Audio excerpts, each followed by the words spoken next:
Bahamians everywhere, ladies and gentlemen, good evening. I want to speak briefly this evening about a number of emergency measures to reduce the spread of COVID-19 on the island of Exuma. I also want to remind the country that despite the recent good news of a possible vaccine in the months ahead, we still have quite a way to go before this pandemic is over. A widely distributed vaccine will take some time. In the meantime, we must continue to use the public health measures to keep us and our loved ones safe. There is hope on the horizon. But let us continue to hold on and to do the right things in order to save lives and to protect our health and that of our fellow Bahamians. As you are aware, over the past few weeks, the government has implemented a series of measures on New Providence, Abaco, and most recently, Eleuthera, to reduce the spread of COVID-19 on these islands. The measures on New Providence and Abaco have helped to significantly decrease the spread of this virus. We have made considerable progress. I thank you for your patience and your cooperation in the following health guidelines. We have achieved this great milestone together, but I assure you that we can continue to make progress if we continue to work together to protect each other by wearing our mask and avoiding large gatherings. As you are aware, after recommendations by health officials, the central government recently put in place a variety of health measures to reduce the spread of COVID-19 on the mainland of Exuma. I am pleased to inform you that the Ministry of Health Surveillance Unit has reported that currently all positive cases on Eleuthera are in isolation.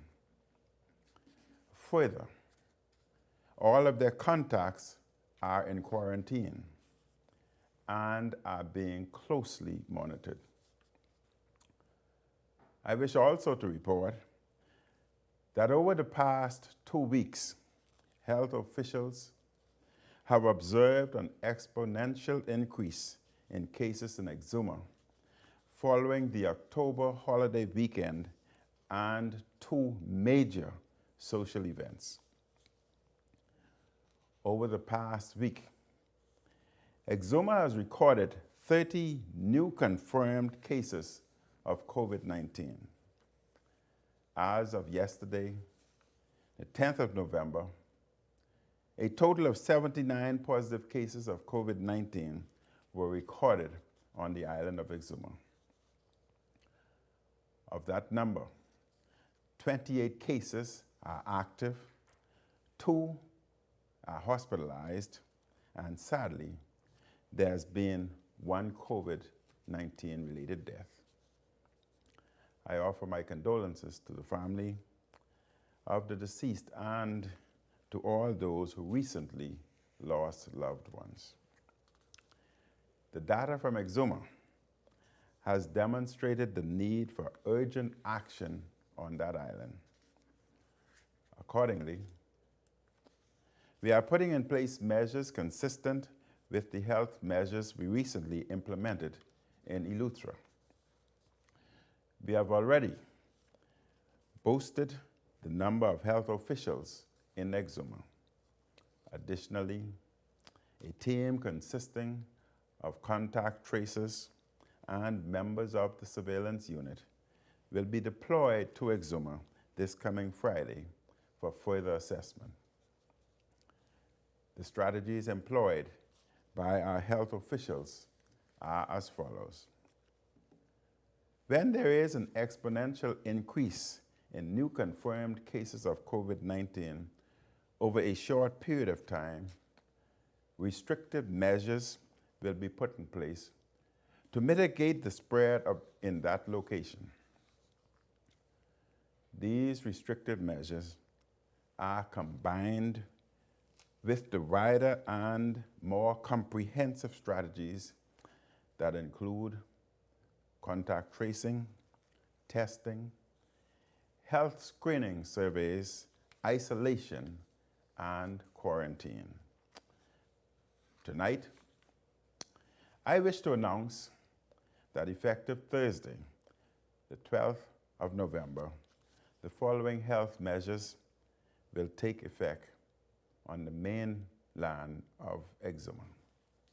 These measures do not apply to the Exuma Keys for the time being. There will be a 24-hour weekend curfew starting Friday at 6 p.m. and ending Monday at 5 a.m. During the weekend curfew, business operations will not be allowed to open. The weekday curfew, Monday to Friday, will be from 6 p.m. to 5 a.m. Commercial activity may continue as normal during the week, except as follows: fish fries, bars, and restaurants connected to bars will be closed. Private and public social gatherings are not allowed. Funeral services may take place at the graveside only and will be limited to 10 people, not including the officiant and caretakers. Weddings will be limited to 10 people, not including the officiant. Repasts and receptions are prohibited for weddings and funerals. Church services may take place only by virtual means. A maximum of 10 persons may provide live stream services from the sanctuary. In-person classroom instruction is also prohibited, but may take place by virtual means. Another part of the strategy to manage COVID-19 is immediately to restrict travel from a high-risk location. As such, effective tomorrow, domestic travel by air or sea vessels is prohibited in and out of Exuma, except in emergency and where approved by the Director of Civil Aviation Authority or the Chairman of the Bahamas Maritime Authority. Anyone traveling from Exuma to any other island in the Bahamas will be required to have a negative COVID PCR testing. This will be required in order to leave the island of Exuma, except where exemptions are provided for in the emergency powers order. I know that this is short notice, but this is essential after seeing what had happened on several past occasions. But such a measure is a critical part of the strategy to contain and to control the spread of COVID-19 throughout the country.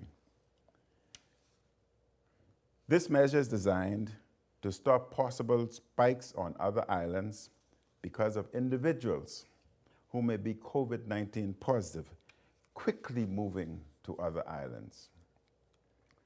I would like to point out that under the emergency powers order, travel is restricted from an island where notice of a 24-hour curfew will be implemented. Anyone in breach of this will be subject to a fine under the order. I am pleading with residents of Exuma to abide by the emergency powers order and to not flee Exuma to avoid such an order.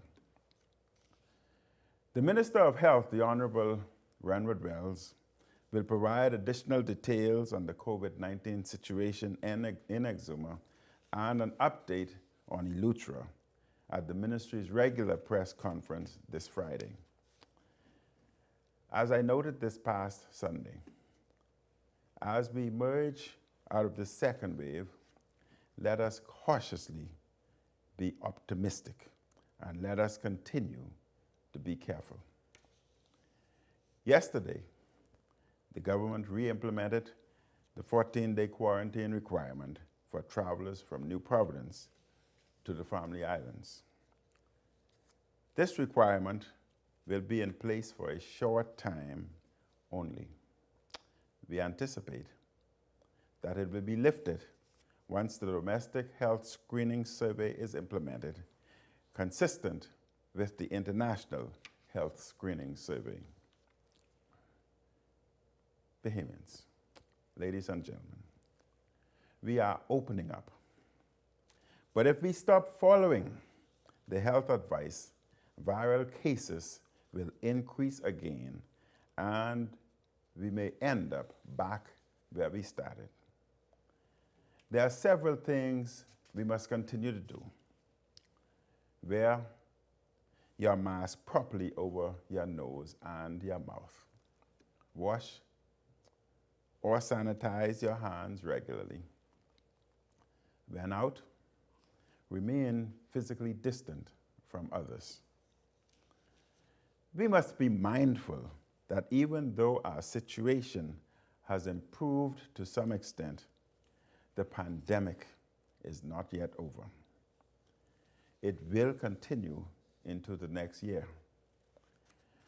And throughout this pandemic, through the good and the challenging times, we have followed the advice of our public health officials. Let us continue to do so as one Bahamas. I thank you again for your cooperation and adherence to the health measures. Earlier today, I took part in a wreath-laying ceremony in honor of Remembrance Day. Before I leave, I would like to pay a special tribute to those brave Bahamians in the armed forces who paid the ultimate sacrifice and those who served courageously at home and abroad to protect their fellow citizens and the cause of freedom. I wish you and your family a pleasant good evening. May God continue to bless each and every one of us, and God bless the Commonwealth of the Bahamas. Thank you and good evening.